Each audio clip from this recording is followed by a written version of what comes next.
नमस्ते दोस्तों, आज हम बात करेंगे भारतीय रेल की एक महत्वपूर्ण सेवा 139 हेल्पलाइन की, जो यात्रियों की शिकायतों को दर्ज करने और उनका समाधान करने का एक आसान जरिया है। लेकिन क्या आप जानते हैं कि इस नंबर पर शिकायत करने के बाद रेलवे आपकी सहायता कैसे करता है? आज हमारे साथ है जन शिकायत की कार्यकारी निदेशक रत्नेश कुमार झा। सर, स्वागत है आपका हमारे पॉडकास्ट में। बहुत बहुत नमस्कार। सर, यदि किसी व्यक्ति को डायल 139 पर कंप्लेन करनी हो, किसी प्रकार की शिकायत करनी हो, तो रेलवे किस तरह से उनका मदद करता है? मैं थोड़ा इसको और बृहद में समझाना चाहूंगा। जी। रेल अपनी यात्रियों की जो भी शिकायतें होती है या जो भी सहायता उनको चाहिए होता है, वो सिर्फ 139 से नहीं बल्कि रेल मदद के थ्रू करता है। जी। रेल मदद पे पहुंचने के लिए कई तरीके हैं, 139 उसमें से एक महत्वपूर्ण तरीका है। इसके अलावा आप चाहें तो मोबाइल ऐप डाउनलोड कर लें, उससे भी आप रेल मदद पे पहुंच जाएंगे। आप चाहे तो वेब पेज पे चले जाएं, उससे भी आप रेल मदद पे पहुंच जाएंगे। रही बात 139 की, तो जब भी कोई कस्टमर रेल यात्री 139 पे कॉल करता है तो उसमें उसको एक IVRS मिलता है। IVRS में उनको कई तरह के ऑप्शंस मिलते हैं, 1 से लेकर 7 तक। तो वो जो भी चुनेंगे अपने आप IVRS में वो ग्रीवांस रजिस्टर्ड हो जाएगा, उनकी शिकायत दर्ज हो जाएगी और सिस्टम बैक एंड पे काम करके जिस व्यक्ति को हमारे मैट्रिक्स में उस ग्रीवांस को दूर करने के लिए चिन्हित कर रखा है, उसके पास वो शिकायत ऑटो असाइन होकर पहुंच जाएगी। जी। इससे दो फायदे होते हैं। एक तो इसमें कहीं भी कोई मैनुअल इंटरवेंशन नहीं है, तो डिलेज नहीं होते। दूसरा, जिम्मेवारी तय है पहले से। अगर वो शिकायत फलाने आदमी को ही दूर करना है तो उसी के पास जाएगा, तो वो अपनी जो भी उसको कार्रवाई करनी है उचित कार्रवाई करके वो उस शिकायत को दूर करने की कोशिश करेगा। सर, दिन में कितनी शिकायतें आती है जिसका आप लोग समाधान करते हैं? देखिए, रेल मदद मैंने जैसे पहले भी आपसे कहा कि ये एक शिकायत के लिए नहीं बना है, ये मदद भी करता है लोगों की।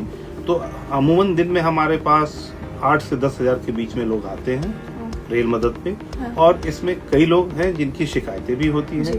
कहीं यात्रियों को कोई कमी लग रही है सेवा में, कोई परेशानी हो रही है, लेकिन इसके अलावा इसमें सहायता के लिए बहुत लोग आते हैं। तो हम सिर्फ शिकायत पे नहीं है, हम उसके आगे बढ़कर अपने यात्रियों की मदद करते हैं। उनको अगर कोई आवश्यकता है, किसी को कुछ व्यक्तिगत आवश्यकता हो सकती है, किसी को कोई परेशानी है, दवा की जरूरत है, किसी को कोई सहायता चाहिए, व्हील चेयर चाहिए किसी दिव्यांगजन को, तो हर तरह की चीजें इसमें। तो अमूमन ये सब जोड़ के हमारे पास 8 से 9 हजार 10 हजार के करीब एक दिन में आ जाते।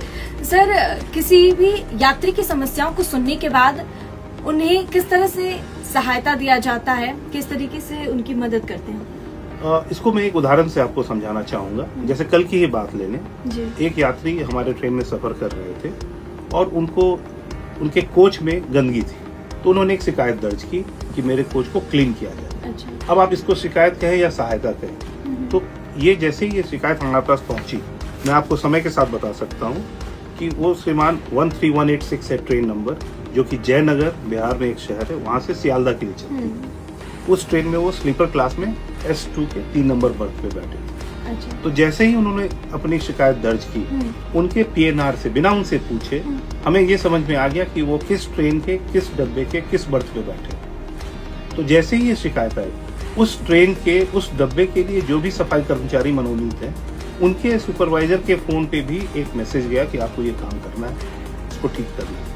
तो समय का जो लॉस है वो बिल्कुल नहीं है। राइट, लास्ट माइल पे जो आदमी है, उस डब्बे की सफाई जिसकी जिम्मेवारी है, उसके पास पहुंच गया और उन्होंने उसको तुरंत साफ करके वो वापस यात्री के पास फीडबैक के लिए भी फिर एक मैसेज जाता है रेल मदद से। तो आपको जानकर आश्चर्य होगा कि 19:34 7:34 शाम में ये कंप्लेन रजिस्टर हुआ। 7:34 से अगले 20 मिनट में ये ग्रीवांस जहां जाना था वहां पहुंच गया। उस कोच की फिजिकली सफाई भी हो गई और 7:54 पे जब कंप्लेन को हम क्लोज करते हैं तो एक फीडबैक लिंक जाता है एक यात्री के मोबाइल नंबर पे।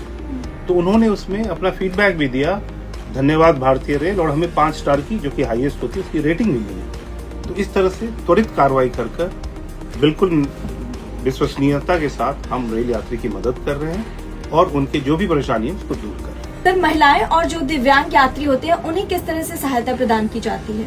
हम विशेष ध्यान रखते हैं अपनी महिला यात्रियों का, दिव्यांगजन यात्रियों का। तो जब भी कोई 139 पे कॉल आता है, तो आप अगर जाएंगे 139 पे, तो जो पहला ऑप्शन है वो दिव्यांगजन और महिला यात्रियों को सुरक्षा से संबंधित सहायता या शिकायतों के लिए।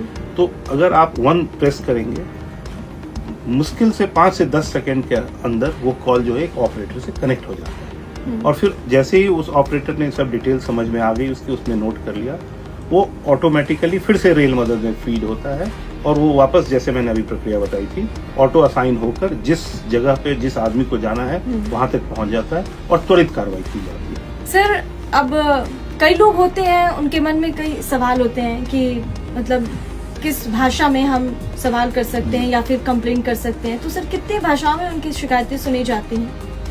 मैं आपको बताना चाहूंगा कि हमारा ये जो रेल मदद का सफर है, ये जुलाई 2019 में शुरू हुआ था। एक छोटी सी शुरुआत थी हमारी।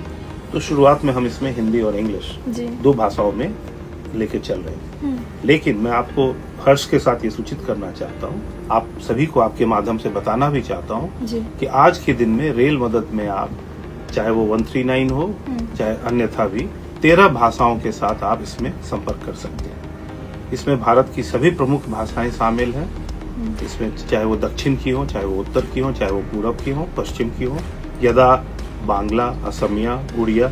अगर आप पूरब की बात करें, उत्तर की बात करें तो पंजाबी, पश्चिम की बात करें तो गुजराती, मराठी, दक्षिण की बात करें तो तमिल, तेलुगु, कन्नड़, मलयालम। इसके अलावा हिंदी और अंग्रेजी में तो है ही। चाहे बात टिकट, सफाई, सुरक्षा या किसी अन्य समस्या की ही हो, 139 पर आपकी आवाज सुनी जाती है। सर, इतनी उपयोगी जानकारी हमारे साथ साझा करने के लिए बहुत बहुत शुक्रिया आपका। धन्यवाद। आप सब रेल मदद के द्वारा भारतीय रेल से जुड़े। आपकी कोई शिकायत, कोई सहायता अगर आपको है तो हम उसको जरूर दूर करेंगे और आपकी यात्रा को और बेहतर बनाने की कोशिश करेंगे। धन्यवाद।